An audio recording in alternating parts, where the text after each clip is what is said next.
Guys, it's good to have both of you here today, Hogan and Sonny. I'm Tim. Good to see everybody. And we're not doing any, we haven't sold any sponsorships to the podcast yet, but I hope I think that's soon going to change. So we don't have any like read ads to do. That's why I don't feel guilty about keeping to talking about my book, right? This is basically a live read ad. Swing hard in case you hit it. You're not paying us for reading about your book? No. Okay.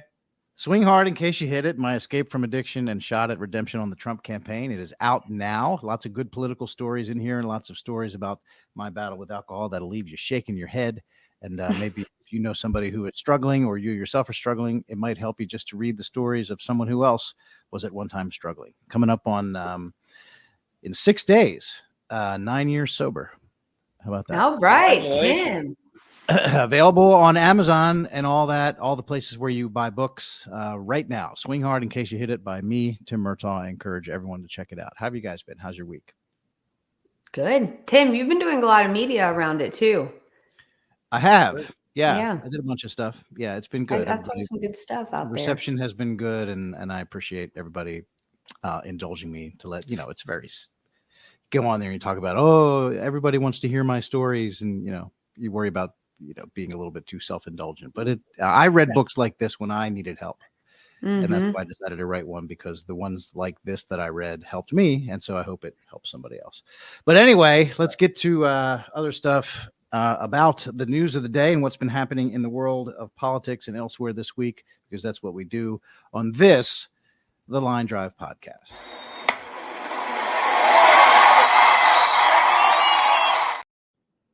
Sonny, here, yes. A good one for you, because while we all have similar points of view, you are the one on the cast of characters on this show who I would most closely identify with the pro-life movement. Thank you. Are currently working on the Trump campaign, just in the interest of full disclosure. Hogan, you're also from the pro-life crowd, yes? Yes. So, what have you thought about this guy, RFK Jr.? Any initial thoughts about him going in? He sat down with Sage Steele this week and he made some news on abortion. Did you guys see that? I've seen some transcripts of it. I did not actually see a video itself. And full transparency, this week has been crazy. And so I have not spent much time on Twitter, which is where I get most of my news. But I know the RNC just sent a research document on his just crazy comments that he has made. I mean, they're crazy, but they're just right in line with what the Democrat Party believes. Yes. Thank you. So, there is no daylight between him and Joe Biden. And two, something else that I'd like to point out about him, when he was kind of coming on the scenes here, everyone was like, oh, maybe he'll get independence. He's kind of cool. He's like a cool guy. He's against vaccines, so maybe he's on our side. No, he's literally a lib who's just against vaccines. Right. That's it. Yeah. He's so extreme. Hogan, go ahead. Yeah. I'm glad you hit on that, Sonny, because this is important. His position on abortion, which is the termination of a life for any reason, at any time, any place up until the moment of birth, and wanting taxpayers to pay for it, is out of mainstream with the American people. 90% of the people in this country disagree with that and don't like that position, would never support it. But that is the mainstream Democrat position, because every single senator but one voted for a bill I just described that did exactly that. Hillary Clinton famously couldn't answer when Donald Trump said, you want to kill the baby right before it's born. She couldn't say no to that. Kamala Harris just recently on an interview, they were trying to give her the answer. What weeks is there a week cutoff? No, I just want to return Roe v. Wade, which basically does the same thing. No, I don't want to talk about weeks, because that's their position. And they know the American people don't like that. So they're trying to frame it like, and we've lost this framing, but that abortion is somehow a right, which means if you're taking a right away from someone and they think it's a right, whether it is or isn't, the perception is to reject that move to take away what you perceive to be a right. So we're kind of fighting a fight here that's interesting, because not only do we have to say, no, it's not just about the baby, it's about the mother and the baby. What programs, what policies can we put in place that really protect the mother and make for fewer abortions? What is that? What can we do to help with that? In addition, we have to go on offense and say, guys, on the left, your position is so out of touch with the majority of the American people. You're insane. And here's what you want to do. and I would even argue with the former governor of Virginia, who said, well, if you have a botched abortion and the baby's born alive, well, then you just put it aside. And you think, what should we do? Should we go ahead and kill the baby or not? That kind of thinking is so grotesque that many Americans don't believe it's real, but that's exactly their position. So we have to show compassion and show the policies we can do to protect the mothers and they'll ultimately lead to fewer abortions. But also we have to expose the radical left for what they are and the policies they hold, which amounts to abortion up until the moment of birth. That's just the fight. Can I ask a question here, Tim? How it reminds me of, and I think we're going to talk about this later, but it reminds me of the campus protests right now. The majority of people disagree with the protests. They disagree with what happened on October 7th in Israel, but yet Biden and the Democrats don't really condemn the protests, the anti-Semitic protests that are happening. They don't fully embrace that. In the same way, majority of Americans don't agree with late-term abortion, but the Democrats can't come out and say, I disagree with that. Why is that? Why are they appeasing such a small portion of their electorate?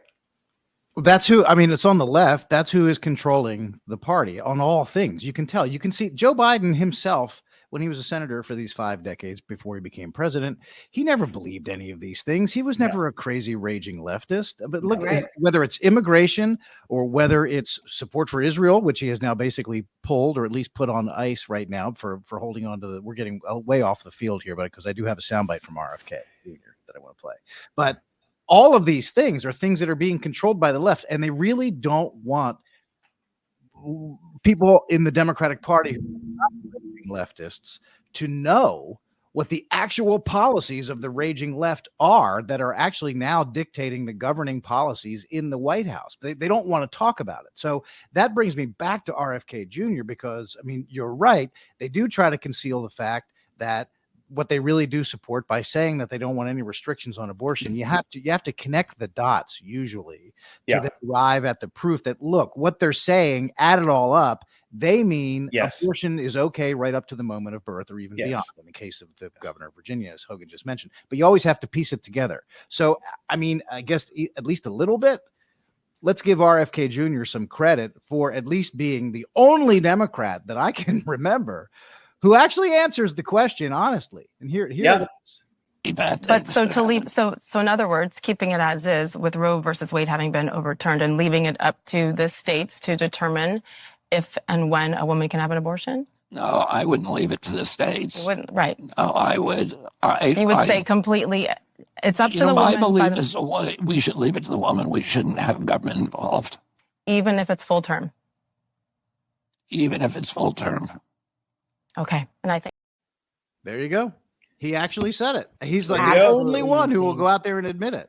So let's put an exclamation point on this. I think if there's a conservative out there who is still flirting with the idea that RFK Jr. could be their candidate for president, I mean, shouldn't this put this to rest?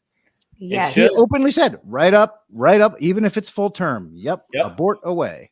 Now you'll notice he won't get attacked from the left on this. Democrats won't attack him for this. No, they all agree with that. This is their position. Yeah. They won't come out and say they agree with it. They just will be silent on the issue.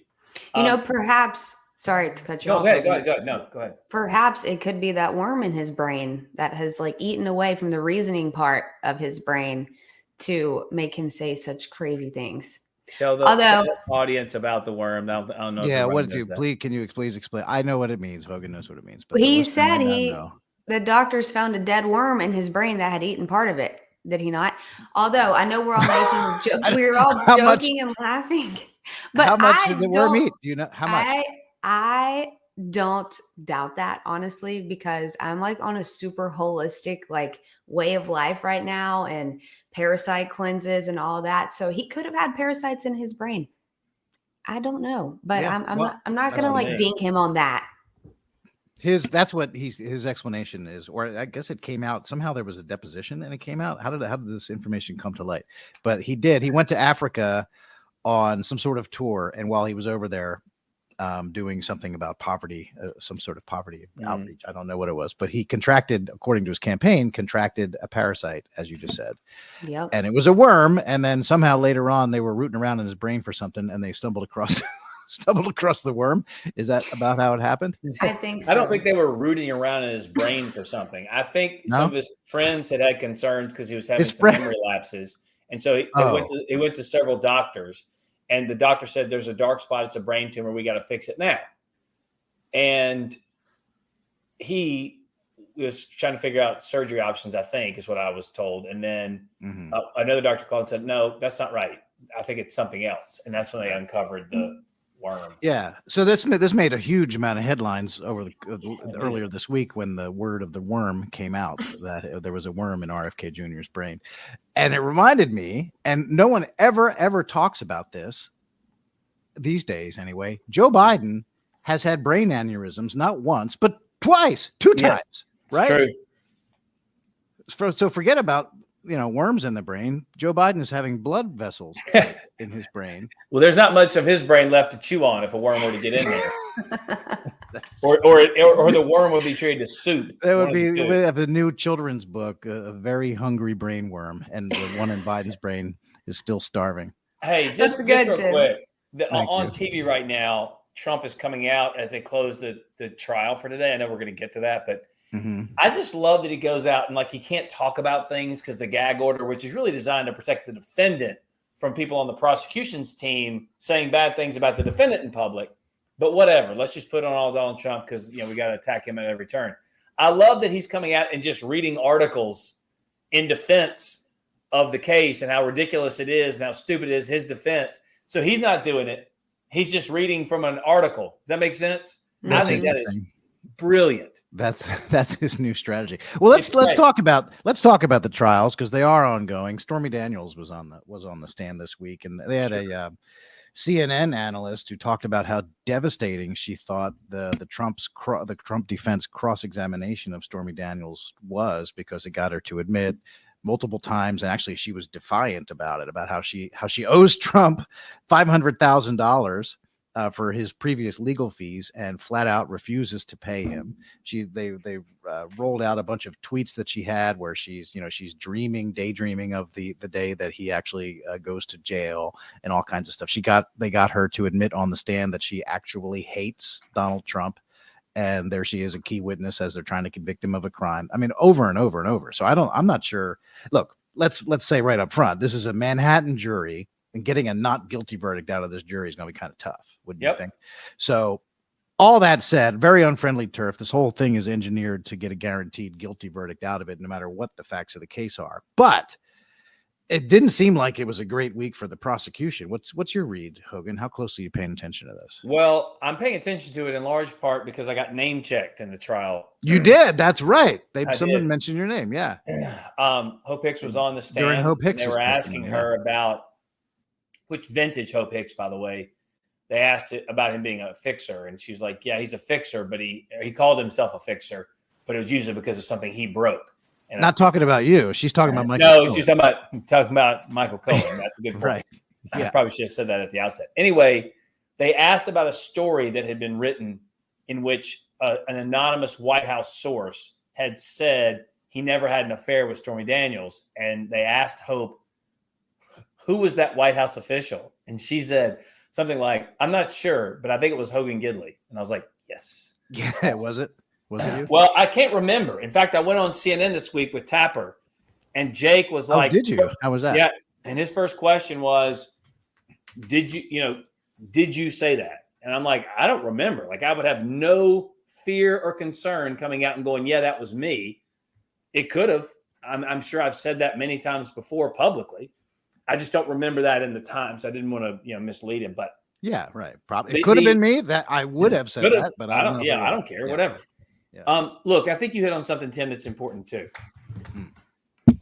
They put Stormy Daniels up there for one reason, and that's to embarrass Trump and to get the jury to not like him. And I was like, hello, it's Manhattan. They don't like him anyway. Okay. The judge doesn't like him. The judge's family doesn't like him. The prosecutor, they've all donated to Democrats. They've all given the dark money, whatever. My concern is every legal expert has shown we hadn't even address the fact there isn't a crime. And if there were a crime, it would be a misdemeanor. And then, of course, the statute of limitations is way gone on that one. The whole thing is a joke. Donald Trump didn't do a thing wrong. And they're saying, well, he wrote this money out of his personal account. So you would rather have him written it out of a campaign account? Then you would just say, oh, okay, it's a campaign account, nothing to see here. No, then you'd be even more mad. Like, this whole thing is so stupid. But as Alan Dershowitz says, the venues make me nervous. It's Manhattan, as you said, Tim. I don't know whether they're just already, looking at a baked cake here or not. But there have been plenty of problems with the testimony, plenty of issues, tons already ready and geared up to go for a mistrial that the judge has denied, things he's actually let come into evidence that he shouldn't have, ready for it's going to be overturned on appeal. Everyone knows this. The question becomes, can you get one of those jurors to agree with the fact that this is all junk? That's the real issue. And I don't know. Get a hung jury? You're not going to get all 12 of them. There's no way. No. You get one that says, look, this is all crap, and I'm going to stick to that. And then they force a hung jury in a mistrial that way, right? Is that what you're saying? Yeah, but also I think it's kind of a win either way. If he loses, it's like it's Manhattan, of course. Right. And by the way, it'll get overturned, and it'll get overturned in however quickly they can get it at trial.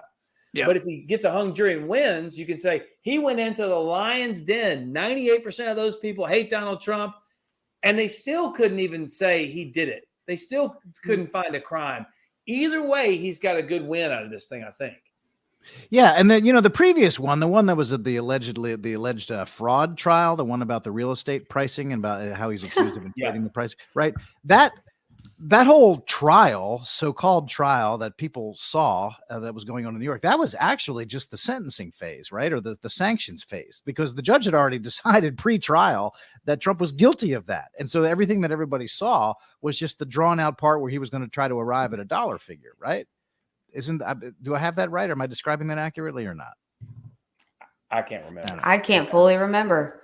Yeah. There's been so much going on. So it's, I don't think it was a very good week for the prosecution, but like we're saying, in that venue, it doesn't matter. You're trying to think about the appeal, and it's a PR game also as well. It's all stupid. Yeah, it's all dumb. It's all dumb. Right. I'm going to get to some of this. That. Also, go ahead, Sonny. What were you going to say? And then I want to. The only thing I was going to add to that. Yeah, the only thing I was going to add to that is what we've seen is all of these attempts by the Democrats, by the Biden justice system, trying to take down President Trump, and it's doing the complete opposite. It's just giving him a boost everywhere. With every poll, he's shooting up in the polls. He's going to New Jersey this weekend for a rally on the beach. It's going to be a great rally. It's huge. We've had, tons of press coverage over it, but even in places like New Jersey, he's drawing huge crowds. And I think it's because regular people who maybe weren't super big fans before all this see this happening and say, whoa, okay, this is too much. This is too far. This is un-American. This isn't right. And I think we're going to see a big shift over to the president for support. Mm-hmm. I was, nobody name checked me in the trial there while the whole world was watching, Hogan, but I did get quoted in USA Today this week talking about how both the Biden campaign and the Trump campaign are trying to tell reporters that they're expanding the map and they want to go into states that they didn't win last time. And Biden is making noise about Florida and Texas, which is absurd. Democrats always make that kind of claim about Texas, at least recently, but they never succeed. They never managed to win Texas. But if you look at what's actually happening in all these polls that are coming out in all the different battleground states, Trump is ahead consistently in a series of polls. These aren't just one-offs, but in a series of polls, and has a clear lead outside the margin of error in states that he did not win last time. Yeah. States like Michigan, Wisconsin, Arizona, Nevada, Georgia. There's a group of states where Trump has a clear lead in states that Biden won the last time. And so what I told USA Today is like, look, okay, sure, both of these campaigns are saying, hey, we're going to go play on the other guy's turf. But if anybody can talk about winning where he did not win last time, it's Trump. It sure isn't Biden. Where's the state that Trump won the last time that Biden's going to move into and put it in his column? There isn't one.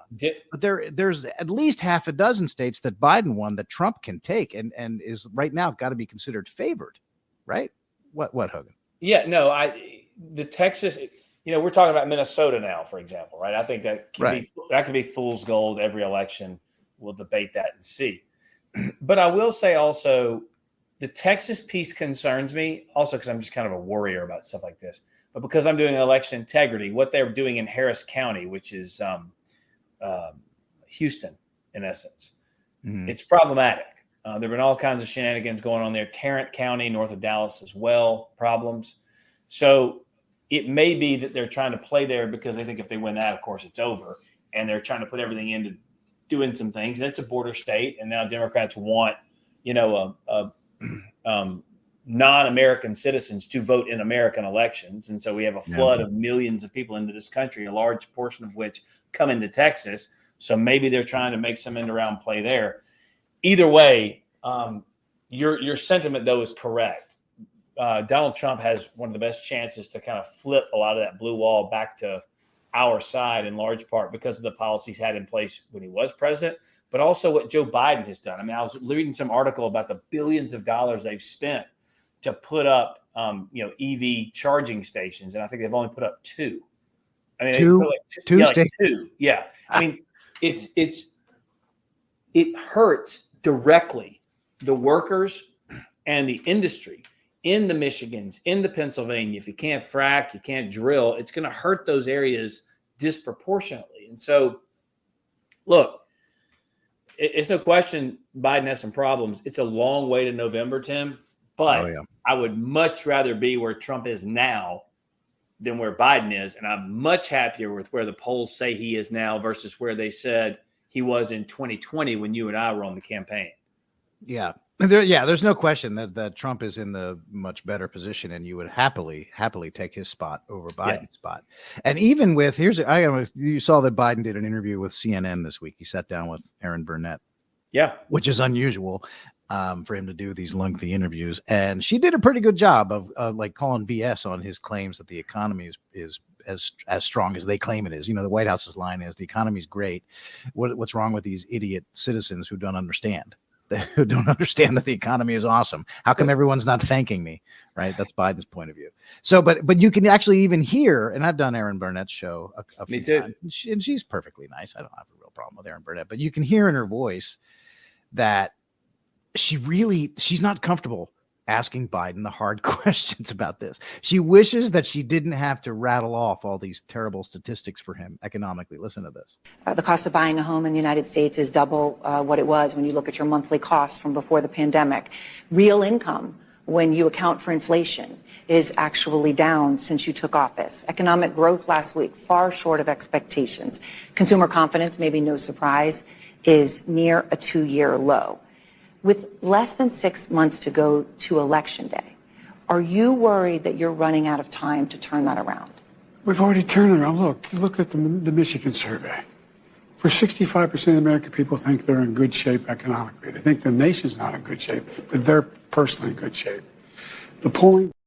Okay, so there you have it. So his initial response is, no. None of that is true. None of that's true. Everything is really great. Look at this one poll that he finds, and I don't even know if the poll says what he claims that it says. I mean, who knows what the question is and what number he's citing. So, but whatever. Let's take that on face value that he's telling the truth about that poll, which is very generous. This is part of the reason why he is in such bad shape with voters. This is a politically disastrous answer. All the things that Erin Burnett said to him are undeniably true. All the different problems that the economy has and different statistics and different factors and all that stuff. And it's also undeniably true that people think that the economy is doing well. And she puts that to the guy who's running for re-election. And his response is, they're all wrong. That's basically his response. The economy is good. People just don't know what they're talking about. That's disastrous politically. It's insulting, because you're telling people that what they have experienced in their own lives did not happen and is not still happening to them. And you're calling people stupid. It's insulting, and people know that you're lying. It's dumb. The word insulting there, I think, is the best word to describe it. Look, there's so many things to unpack with this interview. First of all, I'm sorry, but I'm not going to give credit to any reporter or anchor who calls out Joe Biden for saying inflation when he took over was 9%. Right. It That was like later in that 1.4. answer. He says 9%. Yeah. Yeah. 1.4. He Right. says the economy's good. Any journalist that goes, if they call him out and say, no, well, hold on, Mr. President, here are all these people, they don't think this is right. Cost of gas and groceries is all through the roof. Yeah, that's what everyone knows. So that's big deal. So she called him out. The second part of this, though, I think, and this is something I heard, I'd not thought about it in time, but I couldn't, something wasn't sitting right with me with Joe Biden. Forget the fact he's just staring at her like open mouth, like a weirdo. Really weird. It's like he can't believe she's saying it to him, or he's not. It's weird. Yeah. But the other part of this, we were told how empathetic Joe is. Right. How much he related to the common man. And he understood the plight of so many hardworking Americans. That's what makes him so good. And his response to a question that says the American people are hurting. They say they're hurting. They say they don't like your policies. It's making them spend more money on car payments, on house payments, on interest, on common goods, gas, and groceries. He's like, no, they're not. No, it's already recovered. They're wrong. They're just wrong. They don't know what they're talking about. That's his response. Instead of like, listen, I know it's tough out there right now. We're coming out of a pandemic. We did everything we could to give them cash and fix it. Give them some little hat tip that says, I get it. People are hurting. And he's like, no, they're not. They're stupid. They don't get it. That to me was kind of the biggest miss of it. Even prominent Democrats out there like David Axelrod. For Obama pointed that out. And he's right. I mean, it's just we've been saying it for weeks. I mean, you can't keep trying to tell people that what they have lived through didn't happen to them. Yeah, but if Trump comes out like he did in the White House and said there's a stack of cheeseburgers that goes all the way to the sky. Oh, yeah. They fact check him on it. I know. This guy comes out and says provably false things. And they're like, I did on that CNN segment. Daniel Dale was before me, and he was every little word Trump was saying in between. He was parsing, and I'm like, any thoughts of Joe Biden being in jail with Nelson Mandela? Any of that? As cannibalistic? You know what? I saw somebody say that since this trial has started, CNN has rolled Daniel Dale out to fact check Trump with his daily. That's what I went on right after. 9 times. 9 times he's done that. He hasn't right after Biden at all in that time. Yeah. So sometimes people are fact checking Biden when he says that you just mentioned, the pandemic and things that Biden says, I created 15 million jobs or whatever. And Trump's the only president who had a negative job creation number, even Herbert Hoover or whatever it is that he says. Yeah. That completely glosses over the fact that there was this little thing that occurred in there called a global pandemic and the government forced businesses to shut down. And jobs just vanished, right? Yep. And so you can't. And then when the pandemic passes and the economy reopens again, jobs return. Biden can't take credit for job creation, and then he can't point for jobs disappearing. Does he seriously believe that the job creation numbers would be any different if it had been a Democrat in charge of the White House when a pandemic occurred? And there are some media people who don't let him get away with these jobs numbers claims. I reversed everything and we created 15 million jobs. Sometimes a reporter will say, actually, all that stuff was due to COVID coming and then going. Right. Yeah.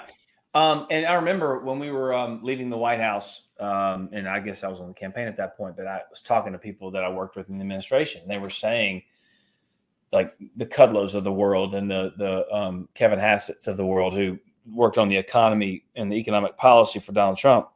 It was like, what's so frustrating is that this economy was white hot, like it had never been before. The pandemic comes along. We had to shut down businesses. People lost livelihoods. And we were like, Joe Biden's going to come in there, flip the switch to on, open everything up, and then he's going to have the best economy that we set up for him. He couldn't even he didn't even do that. He couldn't do it. He had to infuse this country with trillions of dollars that skyrocketed inflation. Supercharged inflation. He had to force everyone to wear masks and get vaccines and all this kind of that hurt. I mean, he couldn't even just turn the spigot on. He couldn't flip the switch to on. He couldn't do it.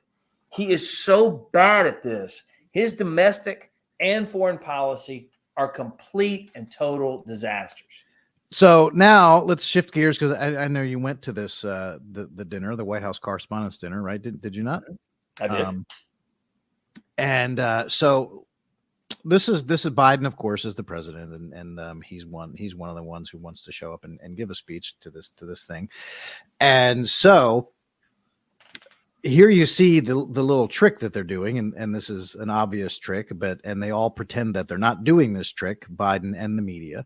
But what the Democrats have done is they set up all of these anti-Trump lawsuits that are all over the place in these 4 different jurisdictions. We just talked about the one that's going on in Manhattan right now that has Trump actually tied up in the courtroom every single day. So the Democrats have filed all of these cases, these 4 cases that are going around the country.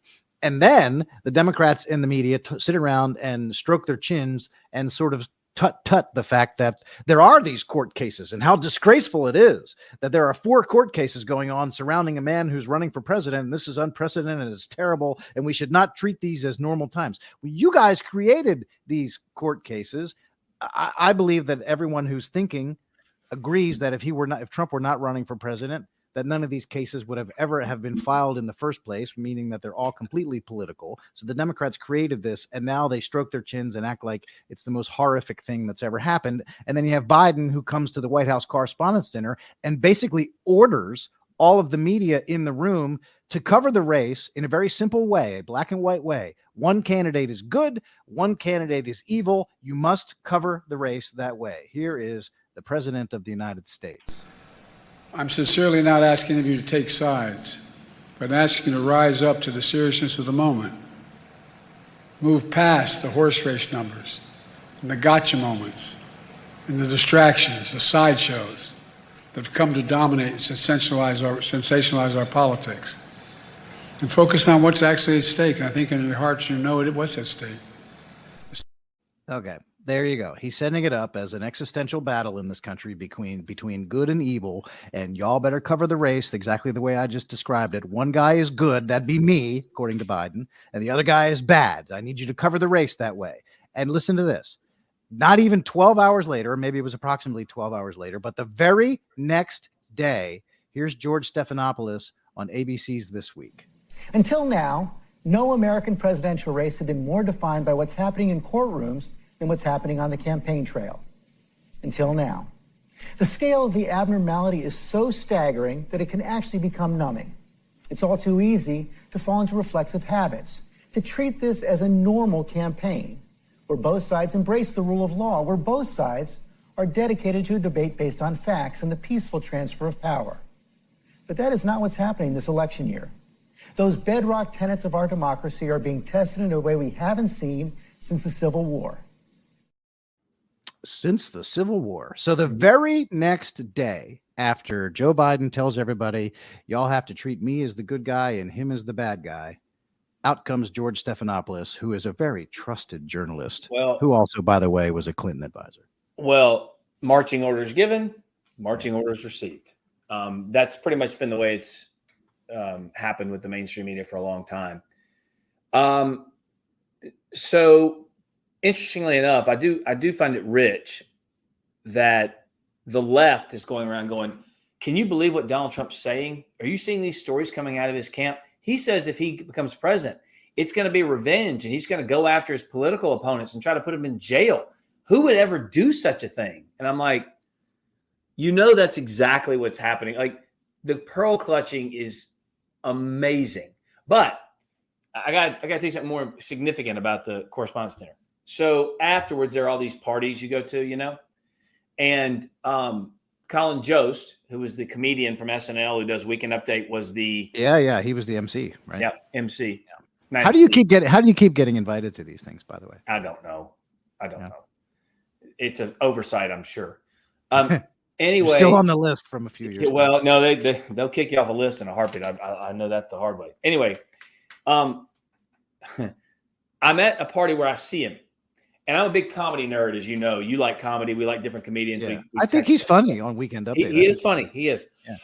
Yeah. So I went up to him, and I started talking about comedy. And I told him I'd worked with Robert Smigel, who does the little comic dog thing. And he and I are still kind of buddies. And we text. And I'd helped him on a movie and all this. And so he's nice. And we talked and we laughed. And I said, that room is kind of like how it is in living rooms around the country when you see the response to the State of the Union, because it's not always, that's a hard thing to accomplish to any, praise. No question. I said, you did a good job. I think obviously some of your jokes, whatever. We had a good talk. Mm-hmm. I leave. The next day I get a text from somebody, and the text was, "Did you meet her?" And it was a picture of me talking to Colin Jost. Right next to us. Oh, Scarlett Johansson. Scarlett Johansson, his wife. I never even Hogan. looked at her. Oh, Never Lord. even saw she. Now, if I'd seen her, I'd have said something to her. Like, it wasn't like designed. I would have said, "Oh, hey, nice to meet you," whatever, Marvel fan, Black Widow, etc. But I was so focused on having a conversation with him about comedy, the rest of the room didn't matter at all. Even Scarlett Johansson. Wow. It was just kind of funny. I guess so. I saw somebody, not a friend of yours, but I saw somebody on Twitter. Did you get into a little bit of an argument, or just an exchange of words with some pro-Palestine, pro-Gaza, pro-Hamas protesters outside? I was walking by and they were mouthing off. Did you offer to buy somebody a one-way ticket to Gaza? I was like, "Look, you want a ticket? Maybe we'll hook you up. Like, what's the deal?" And they're like, "I want a ticket." And I was like, "Well, it's only going to be one way. I don't think I don't think the piercings and the purple hair are going to work out well, but maybe I can get some money together for you." Yeah, I would go. I will go. I promise I'll go. And I was like, yeah, sure. Sure you will. That's interesting. Well, those folks, I can't imagine then you and Mr. Joe Star aligned politically, but at least he was polite. Oh, no. The folks out on the sidewalk. But that's the thing, though. This town, and this, Tim, it used to be a thing where both sides kind of got the joke. Like, we're fighting, we're doing our thing, but we understand at the end of the day, we all still love America and whatever. It's not like that anymore. It hadn't been that way for a while, because they think it went from, all right, my side does some wrong stuff, your side does some right stuff.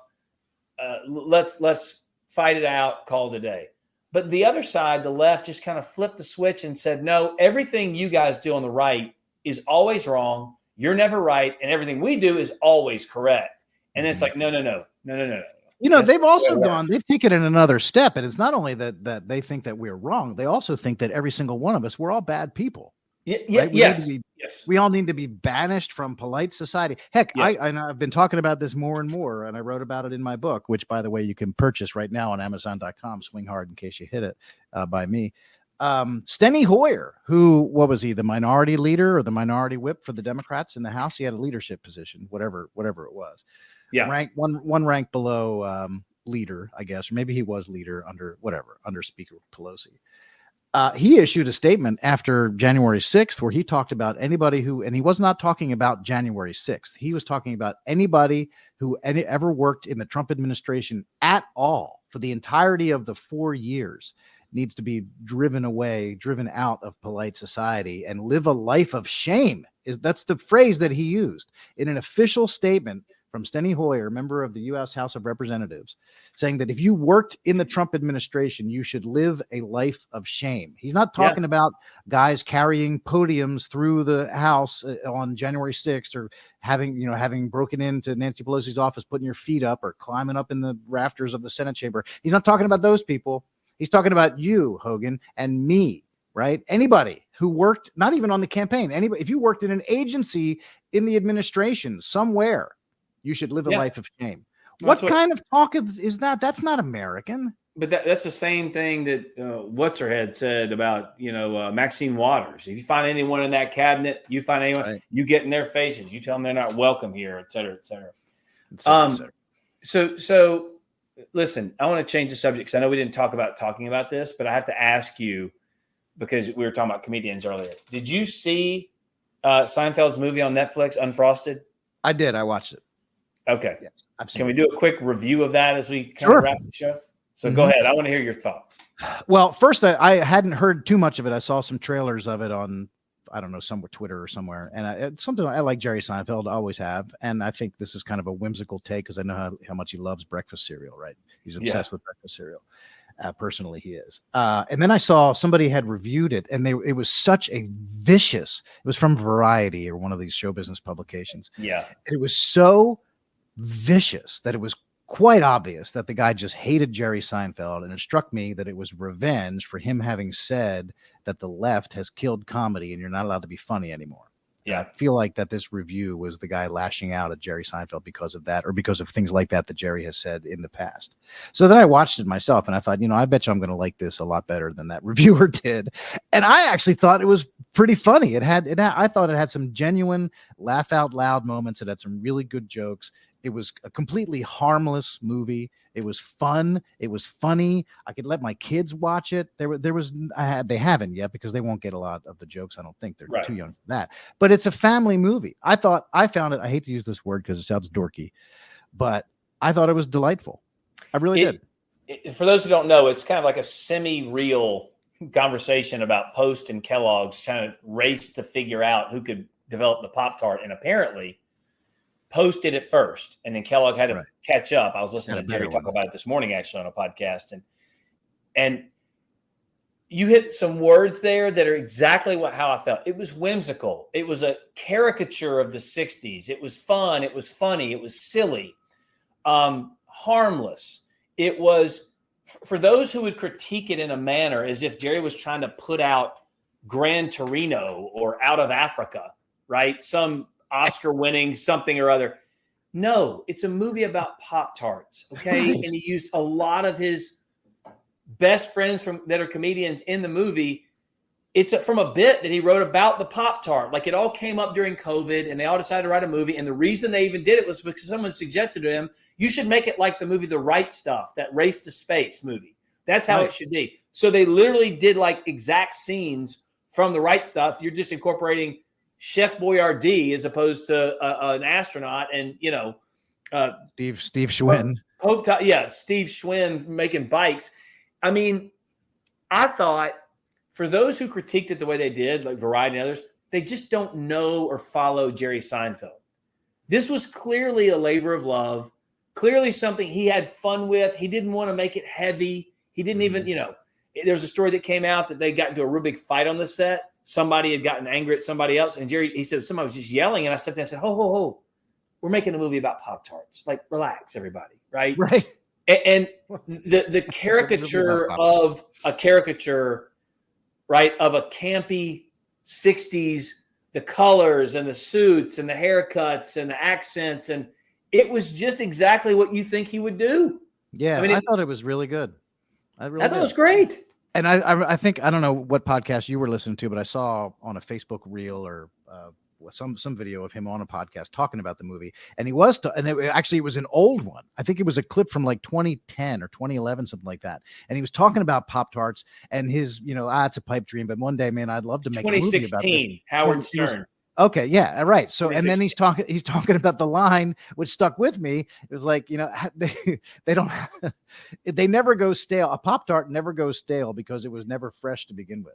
Yes, which is a great line. 100%. So he was talking about that was 2016. That was from Howard Stern. And he was saying, like, I think some of the origins of the bit originally was, he was like, as a kid, you couldn't make anything hot. You could have cereal, right? You weren't trusted with a stove, but you're trusted with a toaster. And when you could do a Pop-Tart, it was something warm and something you created. And so it was like this whole, and he so romanticizes that time period because it was a time period kind of a little bit later than when he was growing up, but kind of in that growing up period for him. Mm-hmm. And so this is just kind of an homage to that time period. Yeah. It's an homage to cereal. Like, everyone relax, So I thought it was good. I thought it was very entertaining. I figured it would be right up your alley. I know you love comedy, and I know you like Seinfeld. And so many comedic stars in that movie. Oh yeah, all the cameos were awesome. I love what's her name? McCarthy. Melissa McCarthy.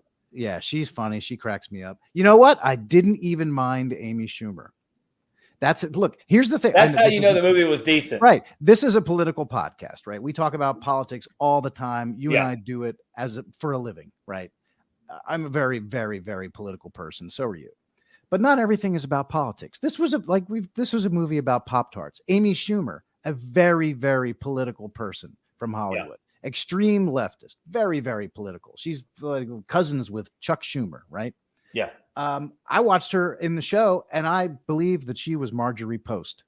the cereal magnate, the rival to Kellogg's in the Yep. movie. I didn't sit here and go, oh, Amy Schumer, I can't stand you. Yeah. Which is what the reviewer was doing, looking at Jerry Seinfeld, being mad about something he'd said about how the left doesn't like people making jokes because they don't want to offend anybody. Just for God's sake, it's 90 minutes of silliness about a breakfast pastry. Yeah, they took a swipe at my grape nuts. I love grape nuts. They took a good swipe at the grape nuts in there. I mean, they had little funny things, I thought, throughout how they came up. Like, it's a fictitious telling of how they came up with "They're great" Tony the Tiger line. That's another one, another great, without blowing the movie too much. But have you seen the new Willy Wonka movie? The new Wonka movie? Yes. I thought that was really good too. I did too. In it, Hugh Grant is in that one, and he plays an Oompa Loompa.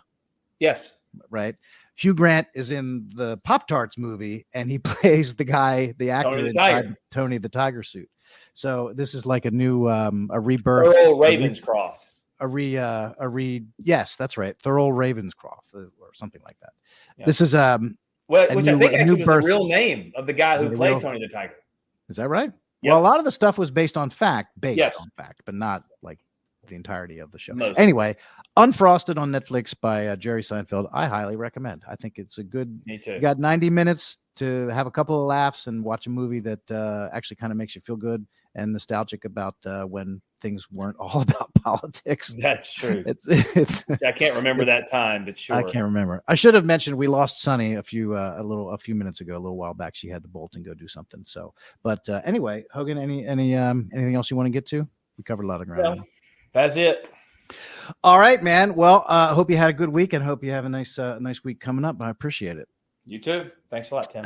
For Hogan Gidley and Sonny Joy Nelson, I'm Tim Murtaugh. This is the Line Drive Podcast.